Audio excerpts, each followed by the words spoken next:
ඔයාගේ නායකයාගේ එක මෝඩ තීරණයක් එකම එක අහංකාරකමක් නිසා ඔයාගේ මුළු හමුදාවම මරණයේ උගුලකට අහු වෙලා විනාශ වෙලා ගියොත් ඔයාට කොහොමද නේද? ඔයාගේම ලේ සහෝදරයා අශ්ෂේගේ කකුල් වලට පෑගිලා මරණයේ දොරකට ගියොත් ඒ හැම දෙයකටම වග කියන්න ඕන තමන්ගේම රජු කියලා දැනගත්තොත් ඔයා මොකද කරන්නේ? අද මම කතා කරන්න යන්නේ වයිකින් කතා මාලාවේ දෙවෙනි සීසන් එකේ 9 වෙනි එපිසෝඩ් එක. RTK Girl YouTube channel එකත් එක්ක එකතු වෙලා ඉන්න ඔයාලා හැමදෙනාම සාදරයෙන් පිළිගන්නවා. තාමත් මගේ channel එක subscribe කරලා නැත්නම් subscribe කරලා මාත් එක්ක දිගටම එකතු වෙන්න. එහෙනම් ඉතින් වැඩි කතාවක් නැතිව අපි අද එපිසෝඩ් එක පැත්තට. කතාව පටන් ගන්නෙ එංගලන්තේ වෙසස් රාජධානී මාලිගාවෙන්. එග්බර්ට් රජු සහ ඇතර්ස්ටන් එකතු වෙලා පැරණි ලියවිලි වගයක් ගොඩක් උනන්දුවෙන් අධ්‍යයනය කරනවා. මේ ලියවිලි වල තියෙන්නේ පුරාණ රෝමයේ හිටපු ශ්‍රේෂ්ඨ නායකයෙක් වෙන ජුලියස් සීසර්ගේ යුද උපක්‍රම ගැන. එඩ්වර්ඩ් රජු කියන්නේ අනිත් රජවරු වගේ නිකම්ම කඩුවෙන් කොටන කෙනෙක් නෙවෙයි. එයාගේ මොලෙන් යුද්ධ කරන කෙනෙක්. එයා රෝමවරුන්ගේ පැරණි යුද උපක්‍රම සතුරන්ව වට කරන විදිය සහ හමුදාවේ නායකත්වය ගැන ඇතර්ස්ටන් එක කතා කරලා ඒ දැනුම Tamanගේ ඊළඟ යුද්ධයට පාවිච්චි කරන්න තමයි මේ ලෑස්ති වෙන්නේ. මේ වෙලාවේ ඇතර්ස්ටන් එග්බර්ට් රජුට බොහොම වැදගත් දෙයක් පැහැදිලි කරනවා. එයා කියනවා රැග්නාර් කියන්නේ රත්තරන් වලට කෑදර කෙනෙක් නෙවෙයි. එයාගේ ඇත්තම අරමුණ Tamanගේ මිනිස්සුන්ට ගොවිතැන් කරන්න හොඳ සාරවත් ඉඩම් ටිකක් හොයාගන්න එක විතරයි කියලා. හැබැයි එග්බර්ට් රජු මේ කතාවට ටිකක් සැකෙන් බලන්නේ. මොකද රැග්නාර් කියන්නේ කොච්චර දරුණු ලේ වැගුරන වයිකින් කෙනෙක්ද කියලා එයා හොඳටම දන්නවා. ඒ නිසා රැග්නාර්ගේ මේ ගොවිතැන් කිරීමේ කතාව එග්බර්ට් රජුට එකපාරටම විශ්වාස කරන්න අමාරුයි. ඊළඟට අපිව එක්කගෙන යන්නේ වයිකින් වරුගේ කඳවුරට. මෙතන රැග්නාර්ට ඕන කොහොම හරි එග්බර්ට් රජු එක්ක සාකච්ඡා කරලා සාමයෙන් මේ ප්‍රශ්නේ විසඳගන්න.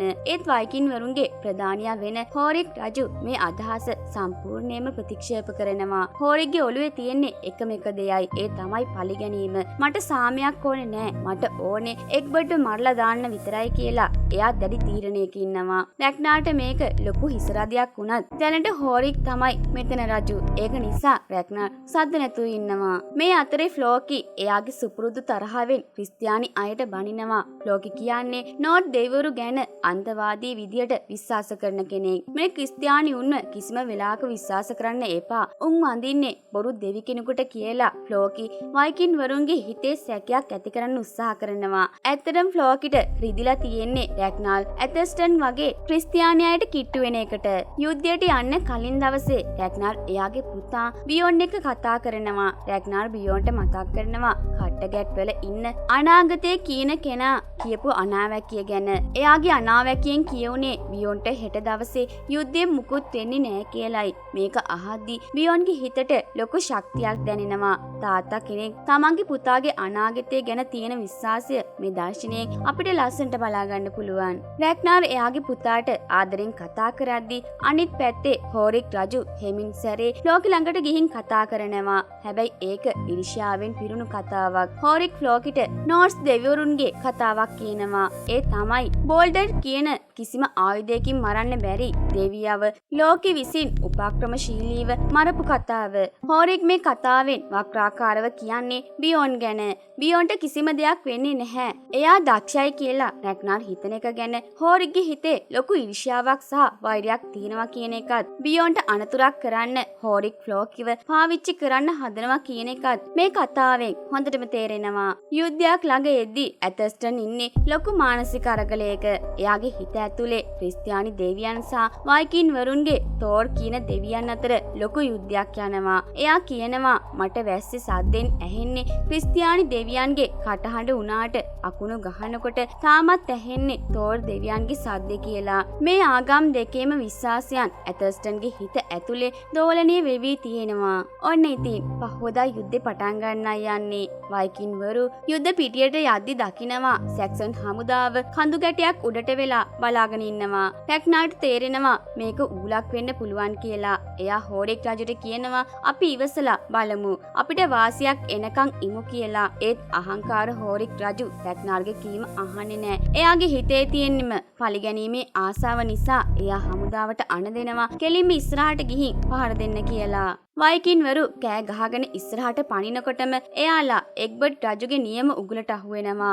එග්බර්ට් රජු අර ජූලියස් සීසර්ගේ ඉගෙන ගත්ත රෝම උපක්‍රම තමයි මේ පාවිච්චි කරන්නේ. වයිකින්වරු ඉස්සරහට යද්දිම එයාලා හීනකින්වත් හිතපු නැති විදියට දෙපැත්තෙන් අශ්වරෝහක හමුදාවක් ඇවිත් වයිකින්වරුන්ව වට කරලා දරුණු විදිහට ප්‍රහාරයක් එල්ල කරනවා.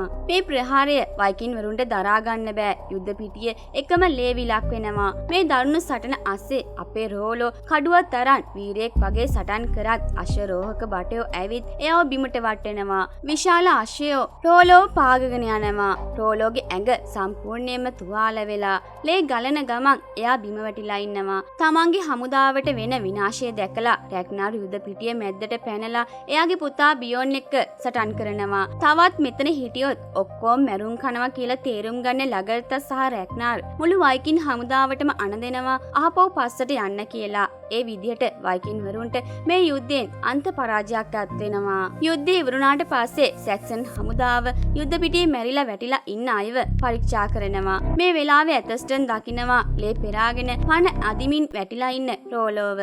ඇතස්ටන් රජුට කියනවා මේ ඉන්නේ රැග්නාර්ගේ සහෝදරයා කියලා. එලී රජුට ඕනේ රෝලෝව මරලා දාන්න. ඒත් කපටි එග්බර්ට් රජු ඒකට ඉඩ දෙන්නේ නැහැ. එයා අන්න දෙනවා රෝලෝගේ ජීවිතේ බේරලා එයාව ප්‍රාණ අපකරුවෙක් විදිහට අරගෙන යන්න කියලා. අනාගතයේදී රැග්නාර් එක්ක ගනුදෙනු කරද්දී රෝලෝව පාවිච්චි කරන්න පුළුවන් කියලා එග්බර්ට් රජු දන්නවා. පරාජයෙන් පස්සේ කඳවුරට එන රැග්නාර් ඉන්නේ පුපුරන තරම් කේන්තියකින්. එයා මේ පරාජයට හෝරික් රජුට බනිනවා. හෝරික්ගේ මෝඩ තීරණ නිසා Tamanගේ සහෝදරයා පවා නැති වුණා කියලා රැග්නාර්ට ලොකු දුකක් තියෙන්නේ. මේ අතරේ රැග්නාර් දකිනවා මේ දරුණු යුද්ධයෙන් පස්සෙත් එයාගේ පුතා බියෝන්ගේ ඇඟේ එකම එක තුවාලයක්වත් නැහැ කියලා. රැග්නාර් ගොඩක් ආඩම්බරයෙන් මුළු කඳවුර ඉස්සරහාම බියෝන්ට අලුත් නමක් දෙනවා. ඒ තමයි බියෝන් අයන්සයිඩ් කියලා.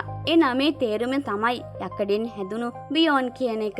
අනෙක් පැත්තෙන් එග්බර්ට් රජු සහ එලී රජු කතා බහ කරනවා. එලී රජුට ඕනේ මේ වයිකින්වරුන්ව සම්පූර්ණයෙන්ම විනාශ කළා දාන්න. හැබැයි එග්බර්ට් රජුගේ මොලේ ඊට වඩා වෙනස්. එයා එලී රජුව කැමති කරව ගන්නවා වයිකින්වරුන්ව මරනවා වෙනුවට එයාලට ඉඩම් දීලා කුලී හේවායන් විදිහට පාවිච්චි කරමු කියලා. මේකෙන් තමන්ගේ සතුරන්ව නැති කරගන්නත් එයාලව තමන්ගේ වැඩවලට පාවිච්චි කරන්නත් එග්බර්ට් රජු සැලසුම් කරනවා. මේ අතරේ ඇතස්ටන් යනවා හිරගෙදර වගේ තැනක ප්‍රතිකාර ගනිමින් ඉන්න රෝලෝව බලන්න. රෝලෝ ඉන්නේ මන්නාසන්න තුවාලත් එක්ක වුණත් එයාගේ හිතේ ඇතස්ටන් ගැන තියෙන්නේ පුදුම තරහක්. රෝලෝ ඇතස්ටන්ට කෙලින්ම තර්ජනය කරලා බනිනවා. ඇතස්ටන් මේ කතාවෙන් ලොකු වේදනාවක් දැනෙනවා. එග්බර්ට් රජු තීරණය කරනවා ඇතස්ටන්ව වයිකින් කඳුරට යවන්න. ඒ සාම යෝජනාවක් අරගෙන මේ යෝජනාවට සාමය ගොවිතැන් කරන්න ඉඩම් වගේම විශේෂ ඉල්ලීමකුත් ඇතුළත් වෙනවා. ඒ තමයි මර්සියා රාජධානියේ ක්රුවෙන්දීත් කුමරියට එයාගේ සිහසුන ලබා ගන්න සටන් කරන්න වයිකින් වරුන්ව කුලී හේවායන් විදියට ඉල්ලන එක. ඇතස්ටන් වයිකින් කඳවුරට ගිහින් පණිවිඩය දෙනවා. සාකච්ඡා වලින් පස්සේ ඇතස්ටන් ආපහු පිට වෙලා යද්දි රැග්නාර් එයාගේ පස්සෙන් එනවා. රැග්නාර් ඇවිත් ඇතස්ටන්ගේ අතට එයාගේ අත් පළඳනාව ආපහු දෙනවා. දීලා කියනවා ඔයා අපිත් එක්ක ආපහු අපේ ගෙදර එනවට මම කැමතියි කියලා. මේකෙන් පේන්නේ රැග්නාර් තාමත් ඇතස්ටන්ට කොච්චර ආදරේද එයාව තමන්ගේ පවුල කෙනෙක් විදියට කොච්චර සලකනවද කියන එකයි. මේ සාම සාකච්ඡාවට වයිකින්වරු ලේසියෙන් එන්නේ නැහැ කියලා දන්න නිසා එග්බර්ට් රජු තවත් කපටි වැඩක් කරනවා. එයා එලී රජුව සාකච්ඡාව ඉවර වෙනකන් වයිකින්වරුන්ගේ කඳවුරේ ප්‍රාණ අපකරුවෙක් විදියට ඉන්න කියලා එතනට යවනවා. එලී රජු මේකට අකමැත්තෙන් වුණත් යන්න සිද්ධ වෙනවා. මේ අතරේ කඳවුර ඇතුලේ හෝරික් රජු තමන්ගේ කුමාන්ත්‍රණ පටන් අරගෙන එයා හෙමින් සැරේ ෆ්ලෝකි ළඟට ගිහින් රැග්නාර් ගැන ෆ්ලෝකිගේ හිතේ තියෙන සැකය තවත් අවුස්සනවා. හෝරික්ට ඕනේ රැග්නාර්ගෙන් පලිගන්න ෆ්ලෝකිව පාවිච්චි කරන්නයි. ඔන්න දැන් නිල සාම සාකච්ඡාව පටන් ගන්නවා. එග්බර්ට් රජුගේ යෝජනාව ඇතස්ටන් වයිකින් වරුන්ට පරිවර්තනය කරලා දෙනවා. සාමය වෙනුවෙන් අක්කර 5000ක සාරවත් ඉඩම් සහ ලොකු නිදානයක් දෙනවා කියලා එග්බර්ට් රජු පොරොන්දු වෙනවා. මේ ඉඩම් තමයි රැග්නාර් මෙච්චර කල් හීන දැක්කේ. මේ සාකච්ඡාව මැද්දට එනවා මර්සියාවේ කුමරිය. එයා සාමාන්‍ය කුමරියක් චරිතයක් නෙවෙයි ටිකක් අමුතු චරිතයක්. එයා වයිකින්වරු දිහා බලලා කියනවා මගේ රාජධානිය වෙනුවෙන් සටන් කරන්න එන ඕනම කෙනෙක්ට මම ගොඩක් ධනය දෙනවා කියලා. රැග්නාර්ටයි ලගර්තටයි මේ ගිවිසුමේ ලොකු වාසියක් තියෙන නිසා එයාලා මේකට කැමති වෙනවා. හෝරික් රජු අකමැත්තෙන් උනත් මේකට එකඟ වෙනවා. ඒකත් එක්කම ගිවිසුමේ විදියට තුවාල වෙලා හිටපු රෝලෝව අහපව් වයිකින්වරුන්ට බාර දෙනවා. ඒ වෙනුවට ප්‍රාණ ඇපකරුවෙක් විදියට හිටපු එලී රජුව නිදහස් කරනවා. රෝලෝ ජීවිතුන් අතර දකිද්දි රැග්නාර්ගේ හිතට දැනෙන්නේ ලොකු සහනයක්. මාර්සියාවේ කුමරියගේ ඉල්ලීමට අනුව වයිකින්වරුන්ගෙන් කොටසක් කුලිය හේවායන් විදියට මාර්සියාවේ සටන් කරන්න ඉස්සරහට එනවා. එයාලට ඕනේ සටන් කරලා ධනිය හොයාගන්න මිසා ගොවිතැන් කරන්න නෙවෙයි කියලා මේකෙන් පේනවා.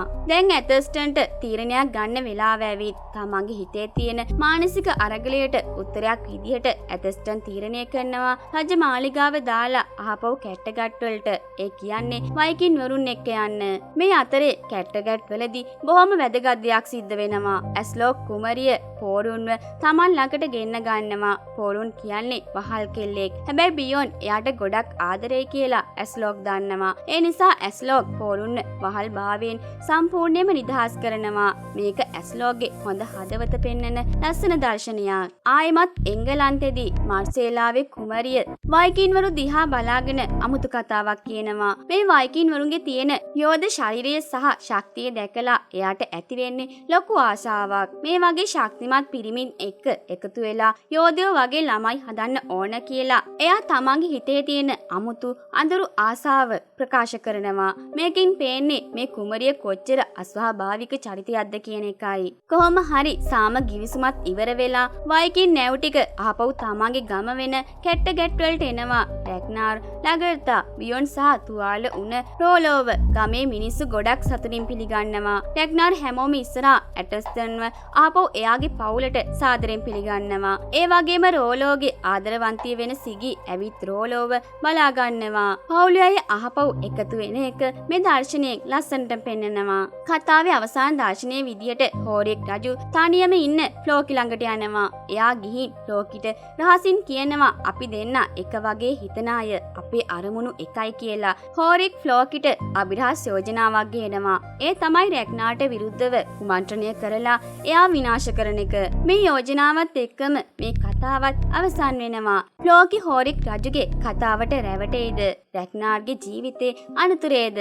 මේ හැම දෙයක්ම දැනගන්න වෙන්නේ ඊළඟ එපිසෝඩ් එකෙන් තමයි. දැන් අපි මේ සීසන් එකෙත් අවසානෙට ඇවිල්ලා තියෙන්නේ. අපිට ඊළඟට බලන්න තියෙන්නේ මේ සීසන් එකේ අවසාන එපිසෝඩ් එක. ඉතින් අද වීඩියෝ එක ගැන ඔයාලට මොකද හිතෙන්නේ? හිතන දේ පහලින් කමෙන්ට් කරන්න අමතක කරන්න එපා. වීඩියෝ එක හොඳයි නම් ලයික් එකකුත් දාන්න. තාමත් මගේ channel එක subscribe කරලා නැත්නම් subscribe කරලා මාත් එක්ක දිගටම එකතු වෙන්න. ඊළඟ එපිසෝඩ් එකෙන් හම්බ වෙනකම් මම ඔයාලගෙන් සමු ගන්නවා. ඔයාලා හැමෝටම සුබ දවසක්.